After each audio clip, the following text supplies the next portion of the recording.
myself and CPI. NARUC is a nonprofit that represents the state utility commissions in all 50 states and US territories.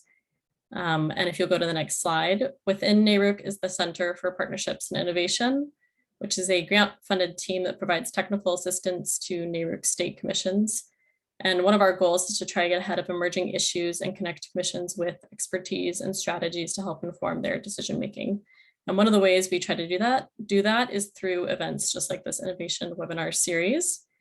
And so very quickly, before I introduce our moderator, I wanted to go through the format of today's webinar, as it'll be a little bit unique and interactive because we'll be using Zoom's polling feature. So throughout the course of the webinar, we will present everyone with a couple opportunities to vote, and the responses that you put in will impact the results of the tool that our guests are demoing here today. And once those votes are in and the tool is running, we anticipate it may take a couple of minutes. So while the tool is running, we're going to try and take some questions. And so feel free to leave some questions in the Q&A box and we'll answer those at that time.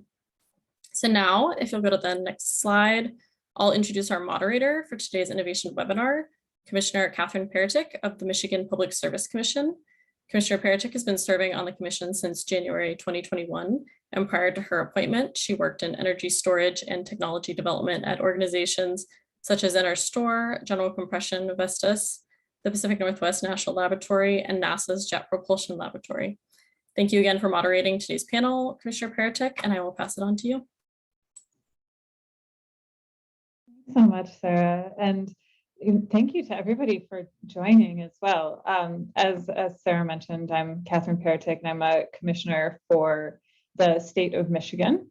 As she also mentioned, I have a background in energy storage. I spent almost 10 years in energy storage prior to joining the commission last year. I can tell you that 10 years ago was way before energy storage was cool. I worked both as an energy storage project developer as well as an engineer inventing new compressed air energy storage technologies. And that's actually what is on the wall behind me, the artsy pictures of a pressure vessel, an electrical panel, and a high pressure valve from a compressed air energy storage demonstration project that I helped to build in West Texas.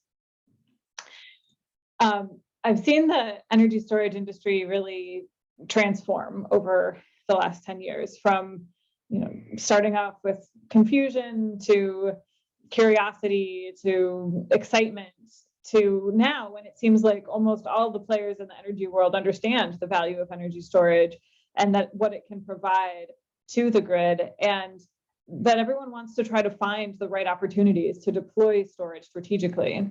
And that's really where I'm hoping that this webinar today will be able to help out. I've been working in Michigan to ensure that our utilities and our commission staff are thinking about how to best incorporate energy storage into system modeling, particularly for long-term integrated resource planning.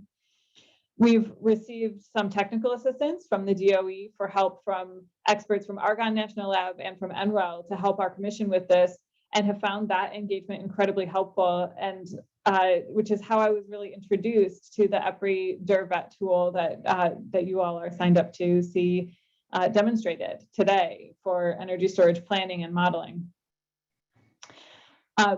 This is the most registrants that we've ever had for an innovation webinar. So thank you all for your excitement and for voting prior to the webinar on which cases that you are interested in seeing demonstrated.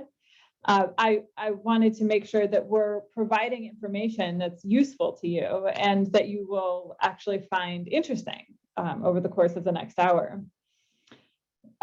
So long duration energy storage and managed electric vehicle charging were the two options that were voted prior to the webinar with the most votes. So that's what our EPRI team is going to demonstrate with the tool today. And as Sarah mentioned, you'll have the opportunity to continue to shape the direction of the demonstration in a way that is most useful to you and to your state's interests throughout the webinar.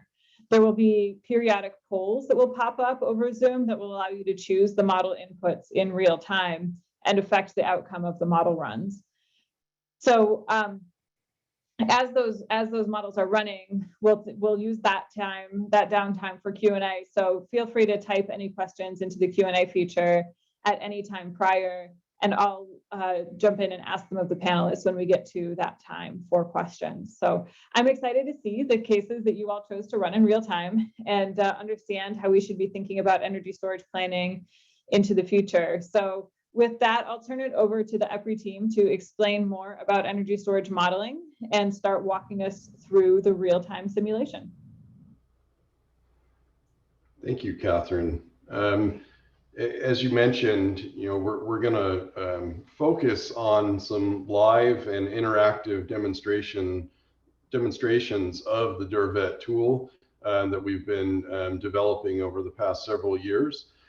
But before we do that, I don't think all of you are familiar with it, so I'm going to give a really brief background lay of the land of what the tool is all about. And then I'm going to have my colleagues, and especially Miles Evans, walk through the demonstration with you live, and also work with you on doing kind of the choose your own adventure type of demonstration, where you'll get to give some input into what selections we put into the demonstration. So if we go to the next slide,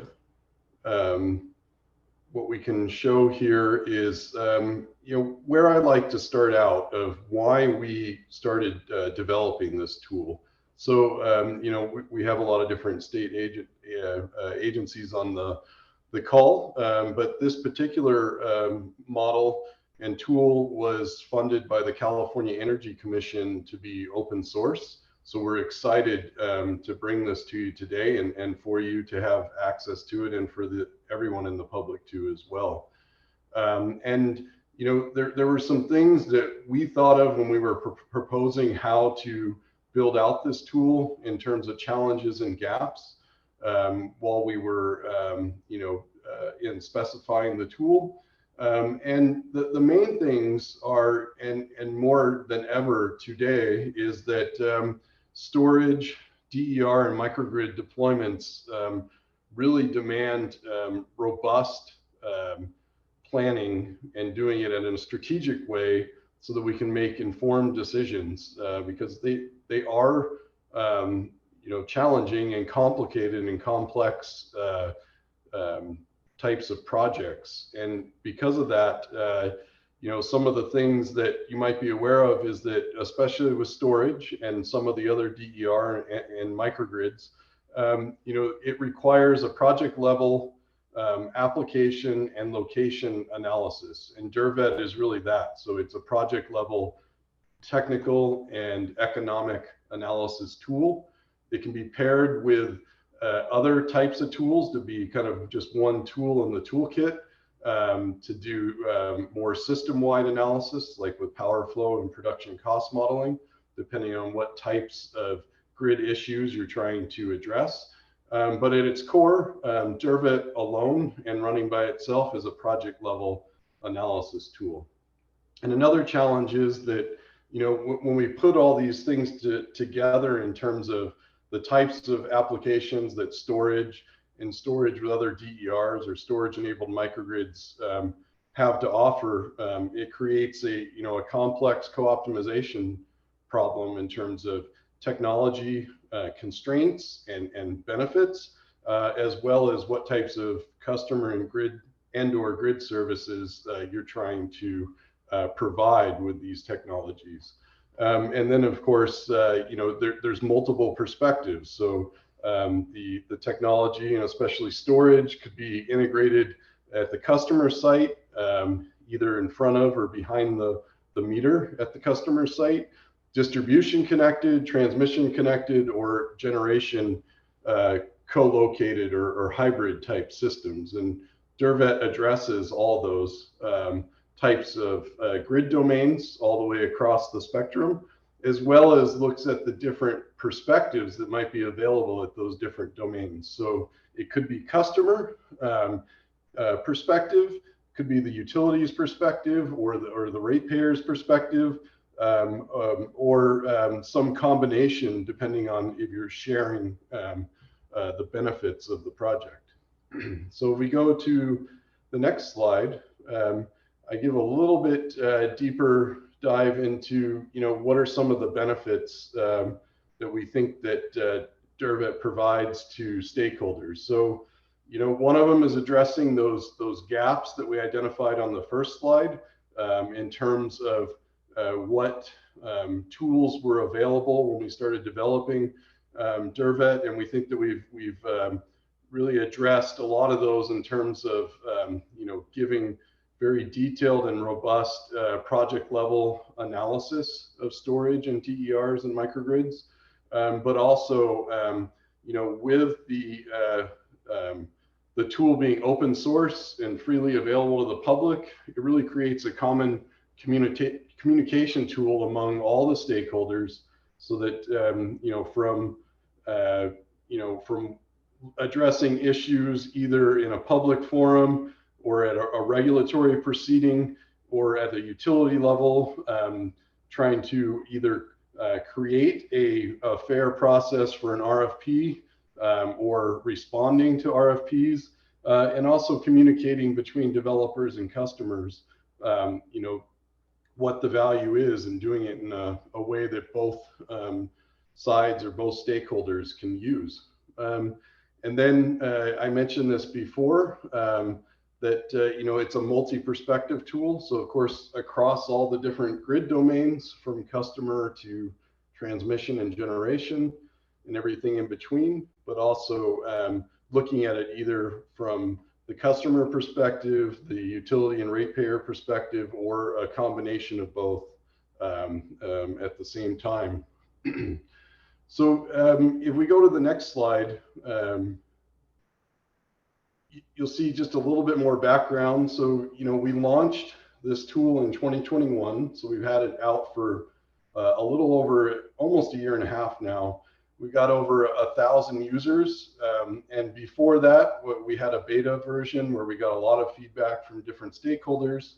And even going further back than that, the California Energy Commission back in 2014 to 2016 funded the predecessor tool, which just focused on storage, which is StorageVet. And even further back than that, EPRI over a decade ago was working on tools that weren't open source, but we were using with our utility members and with regulators. And one example was the predecessor to StorageVet, which was ESVT, which we used with the California Public Utility Commission to do some stakeholder workshops and help to inform the proceeding that eventually led to the procurement targets back in 2013 in California for energy storage. So if we go to the next slide, I'm going to briefly go over a few things just to kind of get you ready for what Miles is going to show you in the live demo. But at the highest level, you can download the tool today at www.der-vet.com, and I think we'll put that into the chat to make it a little easier for you. But the key thing is that you can download the tool and almost get it up and running immediately on your own machine. There's a nice graphical user interface to walk through setting up a project. And then getting the results and also being able to download those. And then we go to the next slide. There's a lot of different technologies that we can apply to a case in DERVET. But today, since we're trying to keep this to an hour, we've kind of narrowed it down based on the voting to looking at a long duration storage system. And we picked so the batteries, flow batteries, and a couple others, and then also the EV case. And with the EV case, there's also the interconnection constraint that we're going to be kind of zeroing in on as well. So we go to the next slide. In addition to the technologies, we also have the services. So I won't go through this full list, but there is the customer, the transmission and distribution grid services, and also the bulk market services. And today for our cases, we're going to keep things pretty straightforward, and so we can fill in the hour and not go over, is just look at a couple services and pretty straightforward ones that are energy time shift and resource adequacy capacity as well on these cases. So if we go to the next slide, I think what the next thing we'll be doing is, in a minute, is going to Miles to give us the actual live demo. But as I mentioned, you can go to our website today, download the tool for free and install it. There's lots of resources on the website too, even if you don't download the tool. So we have reference case examples, help forums, places to provide feedback and questions directly to us, videos, and of course a user guide. And then we also have regular meetings that you can find out more information on the website too, where we leverage EPRI's Energy Storage Integration Council, which is also open to the public and free. And we have monthly task force meetings about DERVET, where we help users use the tool and present new features as we continuously improve the tool, and also get feedback from them in real time about how we can prioritize and address some of the features that they'd like to see in the future. So I think with that and the next slide, I will hand it over to my colleague Miles to start demonstrating the tool. And please do continue to send in your questions as we're going through the demonstration. Thanks, Giovanni. So to start us off here, before I share my screen with the tool on it, we need to collect some polling info. I was thinking that given our two topic areas today, long duration energy storage and electric vehicles, we should start with the long duration storage case and then can add electric vehicles in a moment. So the poll question that we'll ask right now is about what kind of energy storage technology should we model in this first case. And as Commissioner Peretick said, as we receive responses to this poll, that will influence how we do the modeling coming up in a moment here. So our options here are an iron air battery, a flow battery, or a thermal energy storage system.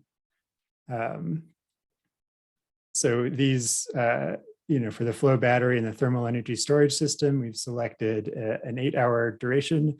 And the iron air battery, we've selected a longer duration and just put in very generic non-vendor specific inputs for these technologies. And as soon as we've collected a good set of responses, you can let me know which technology option was most favored here, and we'll get going.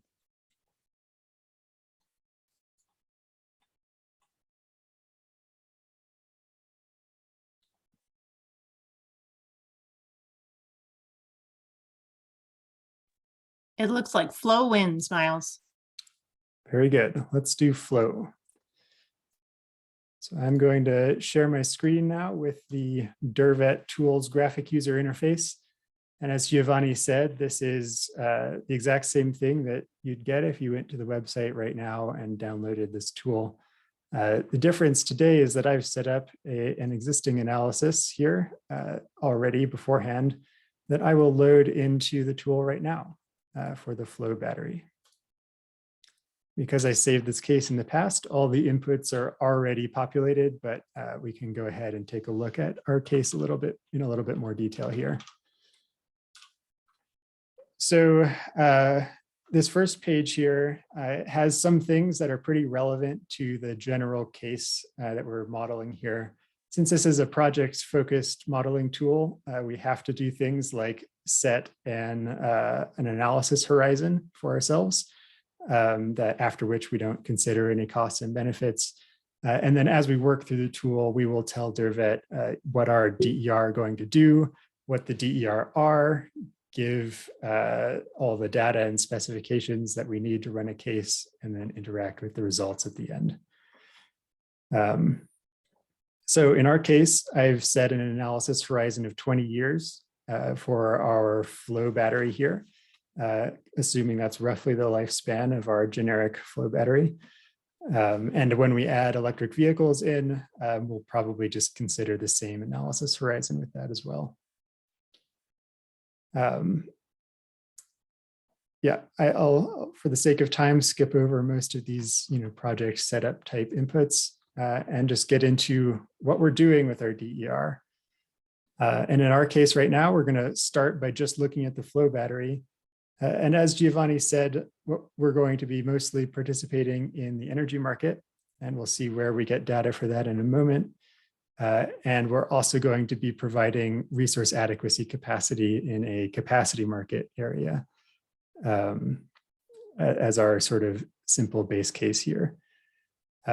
One of the options that DERVET offers users is to optimally size equipment in our DER mix. And this just explicitly includes the size variables for these technologies in the optimization problem that the tool solves normally to generate results. We're not doing that right here, so we'll fix the size of all of our equipment known beforehand. And then we can, the next input there, the optimization horizon, tell it that we'll just break up our data into month-sized chunks to speed up our solve time on the optimization. We have a lot of other options for services here that we could be doing in other cases. Up here at the top, the main other way that we could get an energy price into the tool is through a retail tariff, power purchase agreement, et cetera. And DERVET is connected to the OpenEI United States Utility Rate Database, which has pretty good coverage of United States-based utilities and retail tariffs that they offer, and can populate DERVET directly with that database. You don't have to enter anything manually.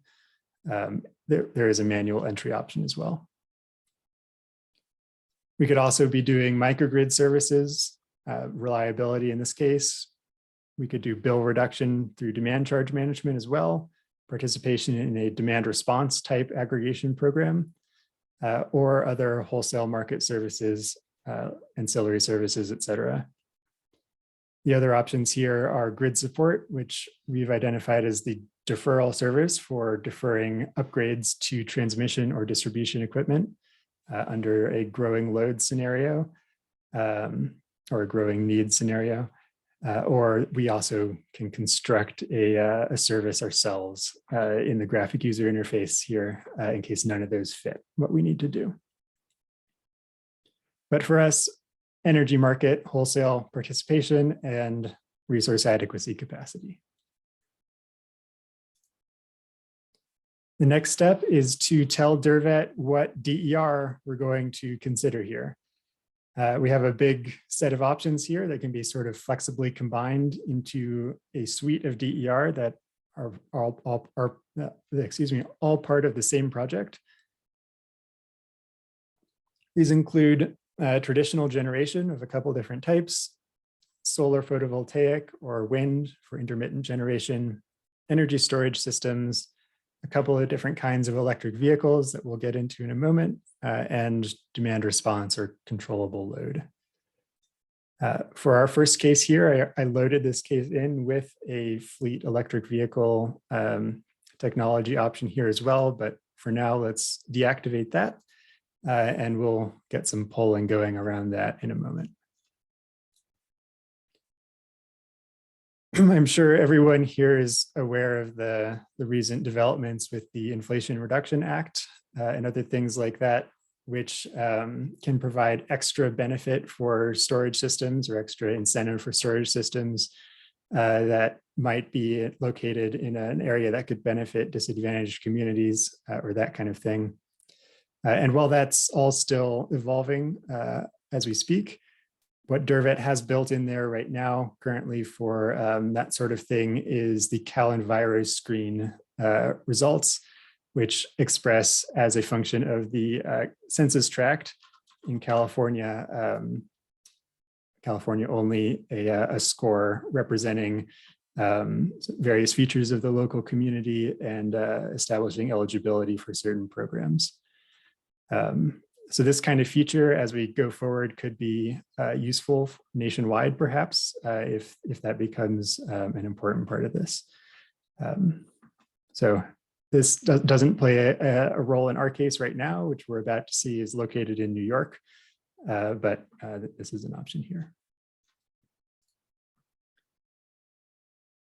So now that we've told Dervet basically some high-level project information about where our system's located, how many years we're looking out into the future, that kind of thing, what technologies we're going to consider in our case, which for us is just a flow battery right now, and what that flow battery is going to be doing, we now get to specify all of the technical specifications and data and everything else that the case needs to run. I'm going to not focus on some of these areas and focus more on others. In particular, let's take a look at the energy storage system specifications that we have for our flow battery. So as we mentioned before, for this demo, we're just doing a fixed size analysis here. So we already know the power and energy capacity of our flow battery here, and that's not going to be provided by Dervet. But what we have is a 400 megawatt hour, 50 megawatt system here, so 8-hour duration. Dervet offers the ability to model systems with different charge and discharge power capacities, as you know, especially for some long duration technologies is relevant. But in our case, we just have the same charge and discharge power capacity. We also, for our flow battery here, are assuming a fixed constant round trip efficiency of 63%.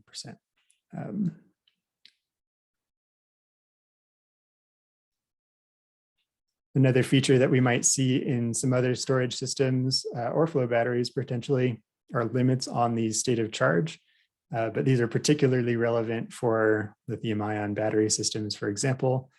But we've set an upper limit of 100% state of charge and a lower limit of 0%, just meaning that all 400 megawatt hours that we're modeling are usable. So we're not considering any kind of derating there. We also have a target state of charge of 0%, which for us just means that we'll start the year at 0% state of charge and start charging from there. And also, since we selected monthly optimization windows, every month at midnight, we'll also return to 0% state of charge. Our flow battery is going to have a 0% per hour self-discharge rate. And for our case, we'll see a fair amount of cycling, and this won't play a huge role even if we did include it, I think. But for some technologies that have a higher self-discharge rate, this can make a big difference. Or that only cycle a little bit in their use case. It can make a bigger difference. But for us, 0% is our assumption for now. We're also not going to constrain how many cycles per day we can do. For a technology that degrades significantly with cycling, like lithium-ion batteries, for example, we might see a limit on daily cycling as a component of a capacity guarantee contract or another stipulation that limits how much we can use the battery. And this is the way that we can pass that constraint into Dervet, or if we want to just modify how much it degrades, we can do that with this as well. But for our flow battery, we're just going to let it go wild. No constraints there. We're also not going to use the degradation model built into Dervet because that is based on lithium-ion degradation mechanisms and outcomes. So this degradation model will, only change the usable energy capacity of our storage system, and it won't degrade the power capacity, for example. So it's a little bit, doesn't fit very well with a flow battery here. We're also going to ignore lots of things, but in particular here, the housekeeping power or other AC electric load that is consumed by the system. And we know that for flow batteries, this can be lots of things, including pumps and whatever else to keep fluid circulating that change as a function of state of charge and that kind of thing. So this modeling, again, isn't internal to DERVET. So we'll just consider, our housekeeping power to be negligible in our case. We put in a capital cost here that is a very generic flow battery number for our size. We'll see how that plays out in the results, but that's certainly something that can be changed. We also put in a fixed O&M cost based on our best approximation of what that is. But again, this is pretty variable for less implemented technologies like flow batteries and uncertain. The variable O&M cost we have is 0. And this one is actually quite relevant for how storage systems operate in DERVET because it is part of the optimization. So if we see a high variable O&M cost, that will suppress the amount of cycling that our battery does because it's trying to minimize the variable O&M cost as well as everything else. So that's a great way, if you have the degradation model turned on in the tool, to manage degradation. If you just increase that cost, you can suppress cycling a little bit and find an optimum value in the middle there. We have a bunch of other inputs down here that we have for every technology in DERVET that are used to help marry cases where there's a different technologies being installed in different years with different lifetimes. And maybe some of those technologies we will replace when they reach their end of life, and maybe some of them we won't. And all of these very complex, project specific information. But for our case, we just have one technology, so these aren't as relevant. We're constructing our flow battery in the year before it starts operating, and it runs for 20 years, same as our analysis horizon, and everything's good.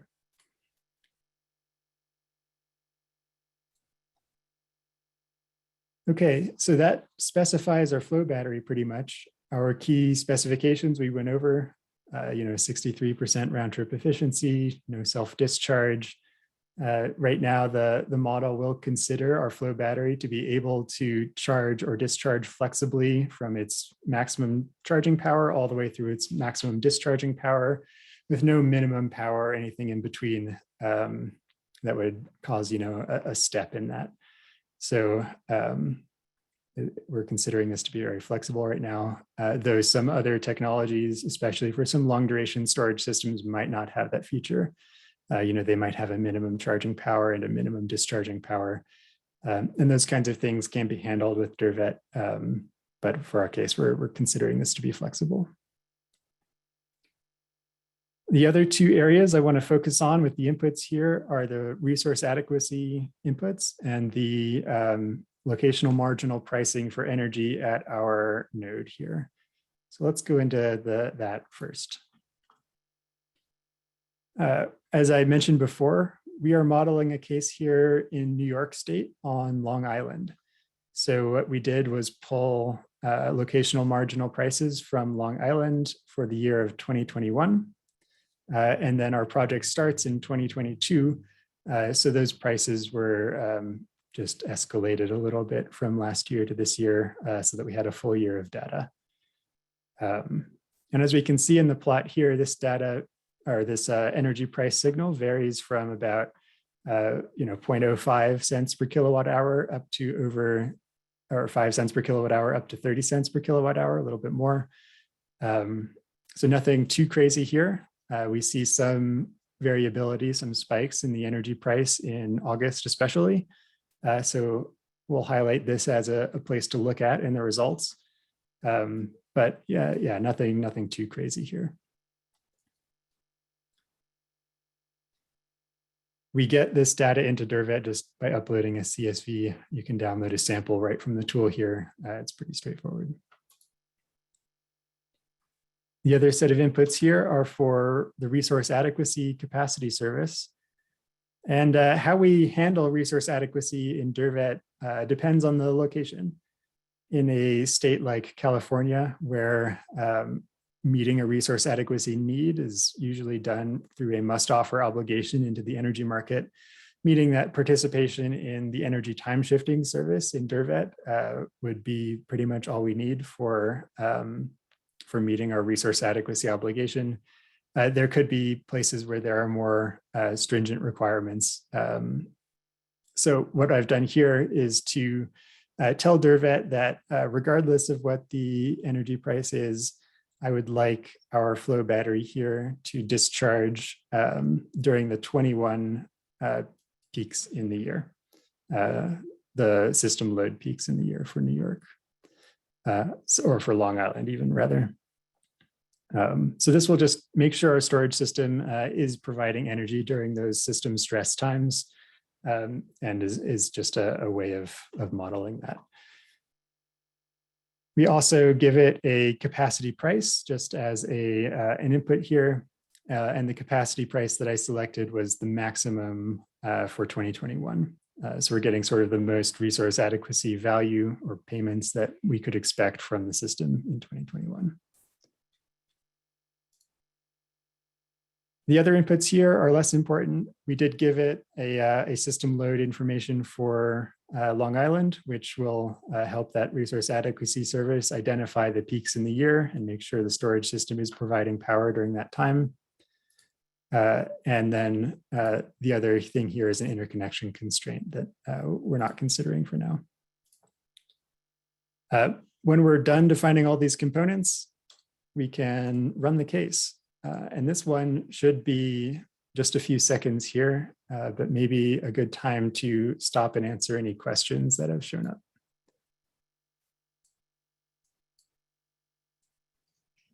Yeah, Miles, maybe I can take one about different technologies. So one thing that we didn't mention is that we're working with the California Energy Commission to do a follow-on project that will increase the number of technologies, and to specifically look at long duration storage and really get into the nuances of many different technology types on the long duration front.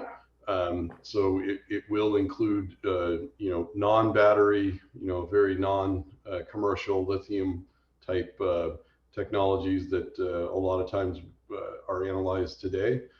Everything from concrete thermal storage to liquid compressed air, and everything in between on that, and also looking at the services side of long duration as well.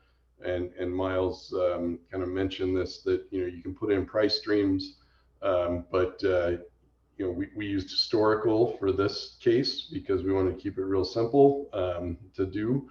But we can also include, inputs, or I should say outputs from other tools as inputs to DERVET, such as production cost modeling or capacity expansion modeling, where we look at macroeconomic scenarios, 20 years down the road that include deep decarbonization, electrification, and things like that. And then we can use those in the analysis as well.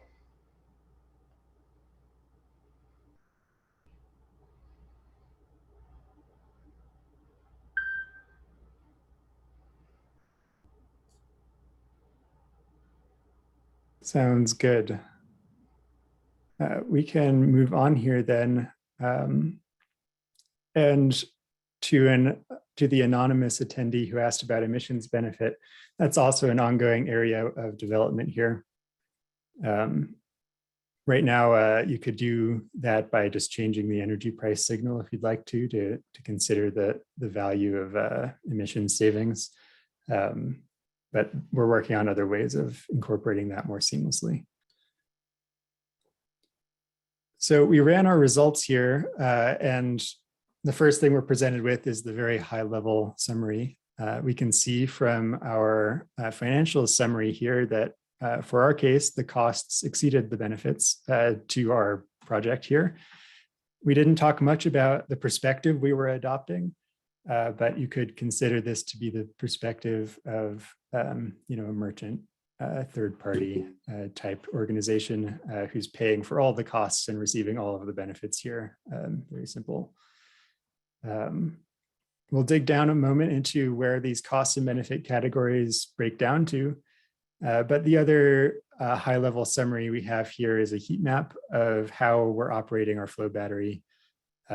Here, the day of the year goes along the x-axis and the hour of the day on the y-axis, where morning's at the top and evening's at the bottom. And the color yellow means discharging, the color purple or blue means charging. So we can see a fairly predictable pattern here where we're charging in the early hours of the morning, discharging in the afternoons with a little bit of variation throughout the year in timing. And if we zoom into the August timeframe here, where the energy prices were the highest, we can see that there's sort of a weekly pattern too, where the weekdays on peak were really discharging the most. But quickly drilling down here to take a closer look, let's go into some time series plots here. Where we can see what's going on. And let me actually just zoom straight to August. It's July, August, there we go. So here we're presented with a lot of data. All this data is now saved to my computer because I ran the case as CSVs. So I can interact with this however I'd like, but we do offer this little visualization here. We're looking at the whole month of August. We can see in the orange here the energy prices and when they spike during the week. We can also see how our storage system responds to that in the purple here, right above it. If I zoom in on maybe the peak couple of days here, we can see that our storage system is discharging fully during the duration of that peak. It even stops a little bit and then starts again with the little extra peak of in energy prices there, and then goes to zero and starts charging during the trough in the energy prices, pretty much as we'd expect. Our state of charge during this time of year is doing almost a full depth of discharge cycle during all the weekdays. But as we saw in the heat map, it's not doing it on the weekends because there's not enough price variability or system need for the resource adequacy service to warrant that. We can also see the energy price heat map down here and just how it aligns with the charge discharge heat map that we saw before. And it pretty much aligns with the energy prices as we'd expect. We can also look at the financial results here in more detail. We have now the costs and benefits broken out over the 20-year life of the system by category. So our costs here are the capital costs and then some fixed operation and maintenance costs as well. And our benefits will be that resource adequacy value, which was the maximum that we could expect in 2021 over all years of all 20 years, just sort of escalated slowly and then discounted back to present. In one of the inputs that I mostly skipped over there, I put in a discount rate of 7% if you're interested. And then the other benefit is the energy time shifting benefit, the charging low, discharging high price times. So we are short by some margin, but we could potentially look at other services to fill that gap. Ancillary services, distribution or transmission, upgrade deferral, anything else that you might do with storage system. And the nice thing about a tool like Dervet is that it will stack in all those services properly, capture the trade-offs. Adding in another service might decrease the value of our existing services, but increase the overall value, that kind of thing. And we also get a tabular view of the annual cash flows in nominal dollars that we use to create that plot up there. So why don't we extend this case with some electric vehicles for another moment here. So this is where our next poll question can come into play. And we can choose between a couple of different types of electric vehicles that we want to add here. One of them would be a single DC fast charger, and actually given the scale of our battery, I think this will be a set of DC fast chargers operating on a predictable schedule, as you might expect in an off-road electric vehicle charging application, or maybe buses or things like that. just so we can, get the scale up to our same 50 megawatts here. Or a workplace charging plaza that has a much more smooth electric vehicle charging profile. We can add either of these to pair with our flow battery and see how they interact. So when we have enough responses here, we'll add that in and keep going. I also think, Katherine, if there are some questions that you've seen that you'd like us to answer during this case, if you want to point those out. I know a couple have come in. We jumped in before to get a few, but feel free to let us know where to zoom in a little bit more as we go through this case. Okay, yeah, absolutely. I think you've been keeping up with the questions pretty well.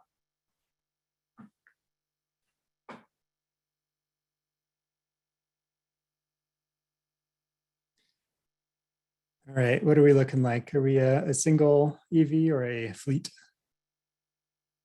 It has been going neck and neck miles, like we're at about 50-50, but in this moment, Super DC fast charger wins by 1%, 51 to 49.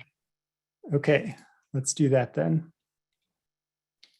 So to add in our one Super DC fast charger, let's go into our technology options here. I had already loaded up our fleet EVs, but let's ignore that and add a single electric vehicle here.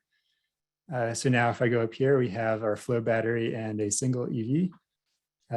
And now we get to together live here, specify this. So this will be our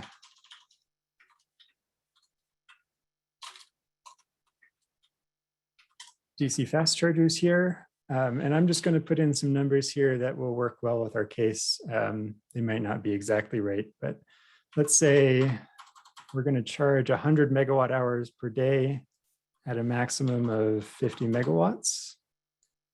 Let's say we can go all the way down to 0. And I don't know, let's plug in at 5 p.m. and be done charging at the end of the day. I'm just going to fill these in really quickly. Not going to model the costs for this, just the operation. I'll have it be the same construction time and lifetime as our battery. And then we're just going to ignore all of these other inputs for the moment here. I'm not modeling taxes in our case, so the maker's term won't really play any role. And yeah, let's get it going. So I just put in the inputs for some DC fast chargers, perhaps a suite of them that are all operated the same, that have a 50 megawatt power upper limit and need to charge 100 megawatt hours to some electric vehicles between some times in the afternoon. The other option that we had, the fleet electric vehicle option, we would have given it a time series charging profile. So for every hour of our year here, we'd give it a, what the electric vehicles in the charging plaza want to charge at. We would then give it information about when or under what conditions the charging plaza should rein in that charging and curtail it so that it could manage, either the energy value that we're considering here, demand charges perhaps would be relevant, or that kind of thing. So this single electric vehicle model was really built with like a single vehicle at a residence in mind, or some other very controlled case where we have good knowledge of when the system is plugged in, or when the vehicle is plugged in, and when it needs to be full by and that kind of thing. So in our case, that is a constraint, that is part of the optimization problem. It will need to fill the electric vehicle's battery every day at that level. So if we zoom back into August here, and maybe let's go to that peak time again. They overlap a little bit, but we can see the electric vehicle charging load in red now. It is about as peaky as it could possibly be. It's full 50 megawatts and then 0 for the rest of the time. So if this were a case with demand charges, we could perhaps expect that to be spread out a little bit more. But in our case, we see that it's very peaky, and it's chosen to charge when the energy price is lowest within the window it has to charge, which makes sense.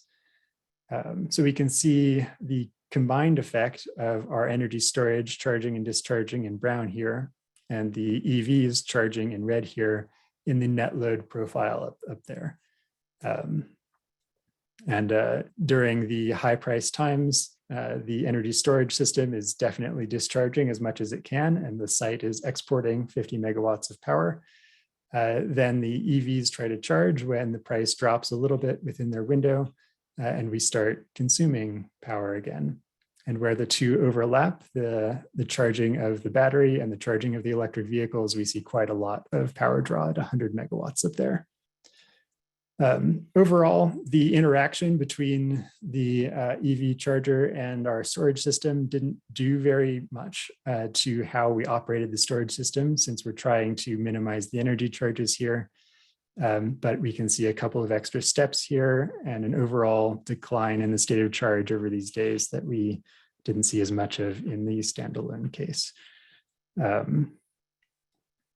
One thing that Giovanni mentioned that we could have done at the beginning there was to put an interconnection limit on power flow.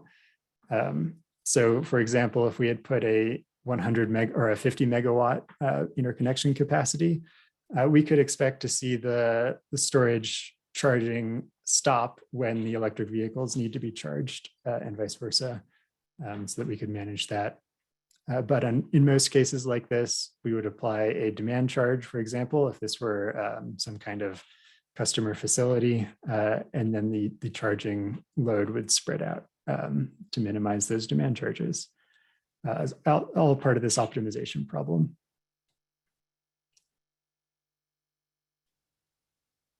So I think with that, we can go and spend our last 5 minutes answering questions. Thanks, Miles.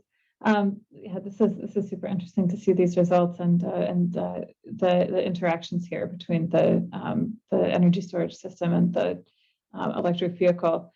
If anybody has any questions, feel free to either type them into the Q&A or you can raise your hand right now. But I'd like to start with one. Giovanni mentioned at the intro slides that one of the previous iterations of the tool influenced the California energy storage target. How do you see this more expanded DER tool being used to help policymakers and or state commissions?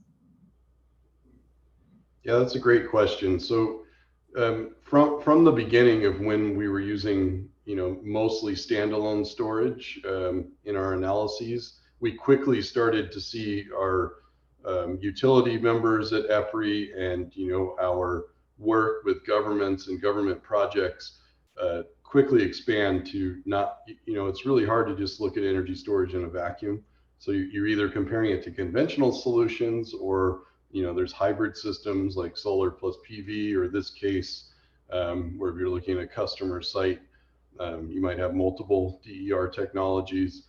So I think as regulators take on I think more difficult questions of deep decarbonization and electrification, things like that, targets in 2035 or 2040, 2045, you're going to have to look at that more holistic solution, and the answer is going to be a little more nuanced and change a little bit as there's more flexibility and trade-offs between all the different technologies. And I think this tool could also could have played a role in 2013 in thinking through some of that, but it can do either or both together now, and I think that's an important feature. Unfortunately, it adds complexity to the decision maker's plate, but I think it's an important piece. The energy industry is nothing if not already very complex. So I think we're all used to that part of it. One other question. So how do the IIJA and IRA incentives for energy storage or for DERs in general, how do they fit into this modeling?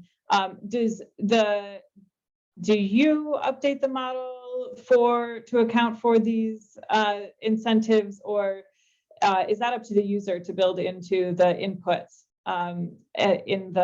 for the cost calculations? So what we've done here is, and actually I didn't talk about it, but I actually, using our base case costs for the flow battery, I applied a 30% standalone storage ITC that you might expect from the IRA. But the way that we've handled incentives is to basically allow users to flexibly input whatever they'd like.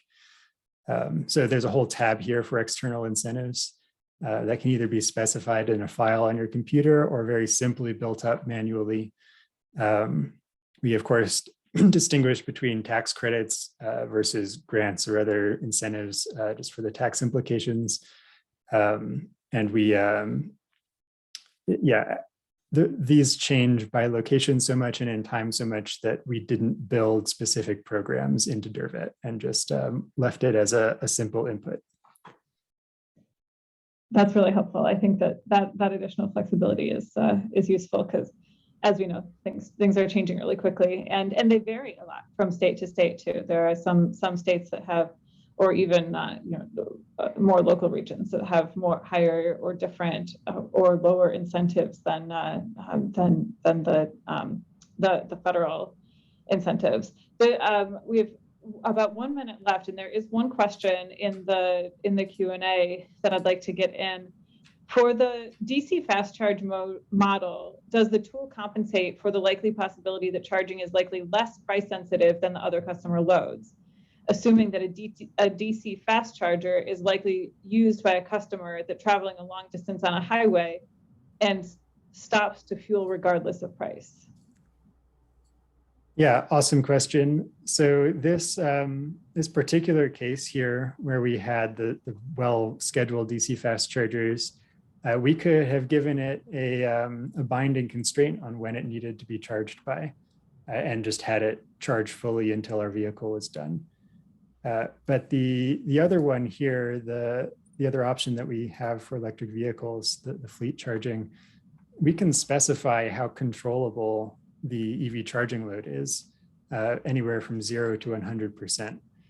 And if we say it's 100% controllable, then that means kind of the opposite of what you were describing, that we could curtail down to 0, or 0% controllable means this is just another fixed load without any interaction with our prices or other DER, that kind of thing. Perfect, that's super helpful.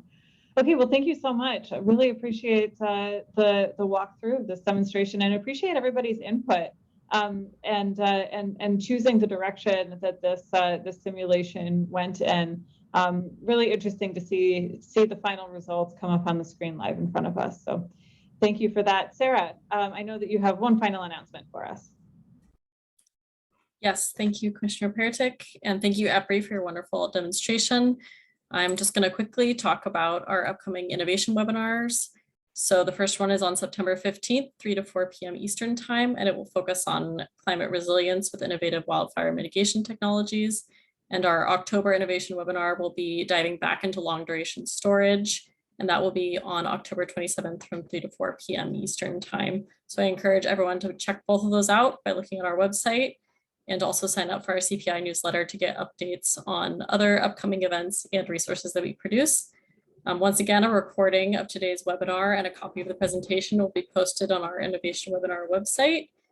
Thank you again, everyone, for your engagement and attention, and I hope you have a wonderful rest of your day.